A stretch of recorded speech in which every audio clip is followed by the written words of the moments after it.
Sophia ने धीरे धीरे अपनी आंखें खोली। कमरा धुंधला और ठंडा था। हवा बिल्कुल शांत थी, लेकिन उस सन्नाटे में एक अजीब सी बेचैनी घुली हुई थी। उसके मन के अंदर डर और दर्द की लहरें उठ रही थीं। उसकी यादें टूटी फूटी थीं। वो जैसे कोई सपना बिखर गया हो। लेकिन धीरे धीरे सब साफ होने लगा। ड्यूक, उसका पति, उसी ने उसका गला दबाया था। उसका श्राप बहुत ताकतवर था। वह खुद भी अंदर से टूटा हुआ इंसान था। वह लगभग सब कुछ खत्म कर चुका था। लेकिन सोफिया किस्मत के खिलाफ जाकर अब भी जिंदा थी। उस सन्नाटे में बैठी सोफिया को समझ आ गया कि लड़ाई अब भी खत्म नहीं हुई।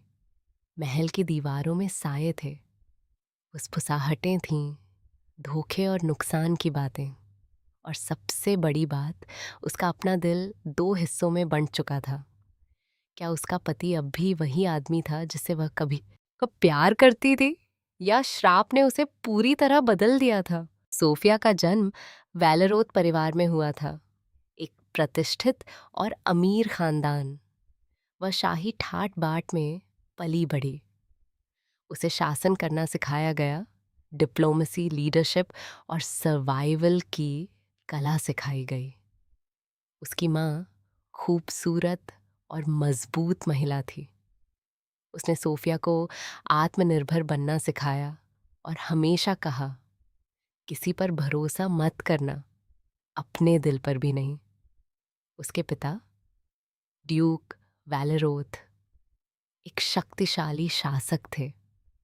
वे परिवार के राज अपने सीने में छुपाकर रखते थे। उनका शासन शांत लेकिन लोहे की पकड़ जैसा था। महल में आराम और सुरक्षा थी। लेकिन सोफिया का बचपन तनाव और विश्वासघात की फुसफुसाहटों से भरा था। उसे हमेशा एहसास रहता था कि उसके पिता का सिंहासन कभी भी छीना जा सकता है। फिर उसकी जिंदगी बदली जब वह हेक्टर से मिली, एक आकर्षक युवा राजकुमार जो जितना प्रतिभाशाली था उतना ही महत्वाकांक्षी भी। पहले वह दोस्त बना, फिर भरोसेमंद साथी, और फिर उससे भी ज्यादा। लेकिन समय के साथ सोफिया ने महसूस किया कि हेक्टर की महत्वाकांक्षा उसके प्यार से ज्यादा बड़ी है। उसका लक्ष्य सिंहासन था। उसने खतरनाक लोगों से गुप्त गठजोड़ कर लिए थे, और जब सत्ता छीनने का वक्त आया, उसने सोफिया को सीढ़ी की तरह इस्तेमाल किया। विटलो के ड्यूक से सोफिया की शादी एक राजनीतिक अलायंस थी, लेकिन ड्यूक के परिवार पर पीढ़ियों से एक भयानक श्राप था। कोई नहीं जानता था कि वह कैसे काम करता है।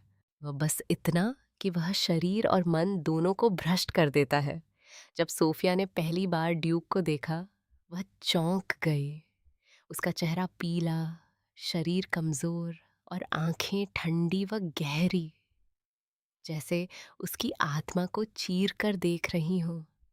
शादी की रात ड्यूक ने सच्चाई बताई। उनके परिवार पर एक राक्षसी श्राप था, वो जो या तो प्रेम से टूट सकता था या मौत से। कभी महत्वाकांक्षी रहे ड्यूक अब आत्मघृणा में डूब चुके थे। उनका चेहरा श्राप के निशानों से बिगड़ चुका था। वह अपने ही प्रतिबिंब से डरते थे। पहला झटका तब लगा जब सोफिया को एहसास हुआ कि श्राप अब उसे भी छूने लगा है। उसने ड्यूक की आंखों में वही निराशा देखी जो कभी हेक्टर की आंखों में देखी थी, लेकिन इस बार दर्द कहीं ज्यादा निजी था। राज दरबार भी साजिशों से भरा था। लेडी एवेलिना, जो कभी उसकी माँ की करीबी मित्र थी, ये अब उसे अपने फायदे के लिए इस्तेमाल करना चाहती थी। उसके जहरीले शब्दों ने दरबारियों को सोफिया के खिलाफ करना शुरू कर दिया।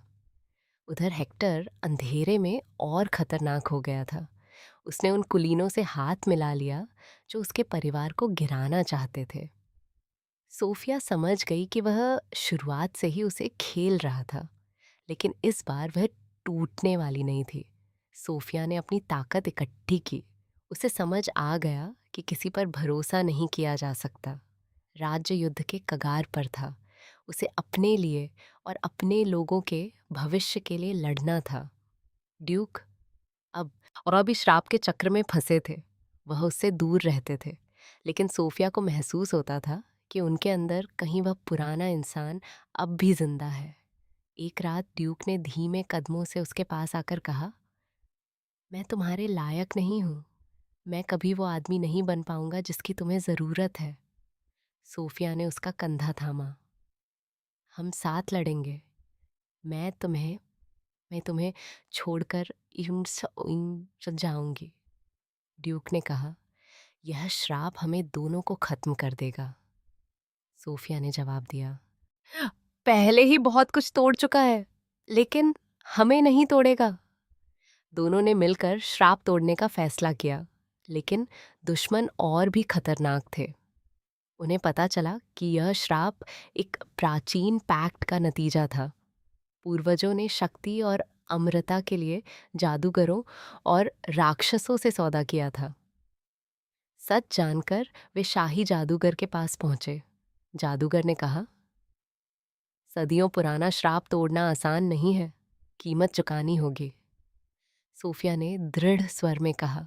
सोफिया ने दृढ़ कीमत समझती हूँ, लेकिन हमारा भविष्य इस श्राप से तय नहीं होगा। फिर सच सामने आया। जादूगर खुद अंधेरी ताकतों से मिला हुआ था। उसने कहा, मैं मदद कर सकता हूँ, लेकिन तुम्हारी आत्मा चाहिए। यह सबसे बड़ा झटका था। ड्यूक बोले, मैं तुम्हें अपने लिए कुर्बान नहीं होने दूंगा। सोफिया ने उसका हाथ थाम लिया। अगर यही रास्ता है तो मैं पीछे नहीं हटूंगी। उसी बीच हेक्टर ने अंतिम चाल चली। वह अब श्राप की ताकत को खुद के लिए चाहता था।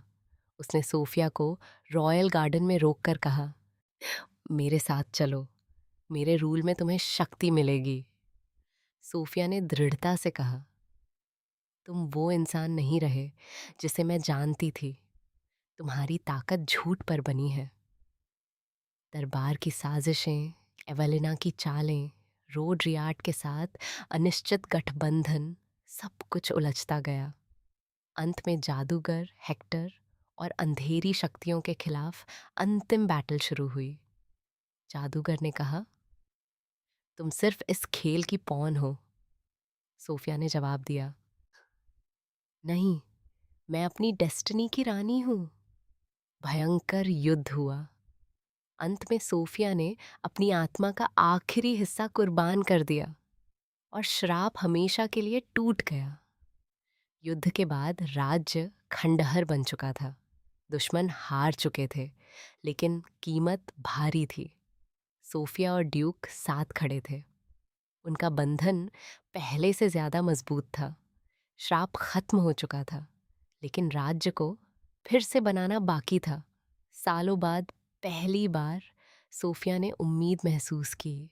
अंधेरा पीछे छूट चुका था। एक नई सुबह शुरू हो रही थी। अगर आपको ये कहानी पसंद आई हो तो नीचे लाइक करना और कमेंट करना बिल्कुल मत भूलिए। आपका फीडबैक मेरे लिए बहुत मायने रखता है। उसी से मुझे हौसला मिलता है और मैं आपके लिए और भी ज़्यादा एक्साइटिंग और दिलचस्प कहानियाँ लेकर आ पाता हूँ।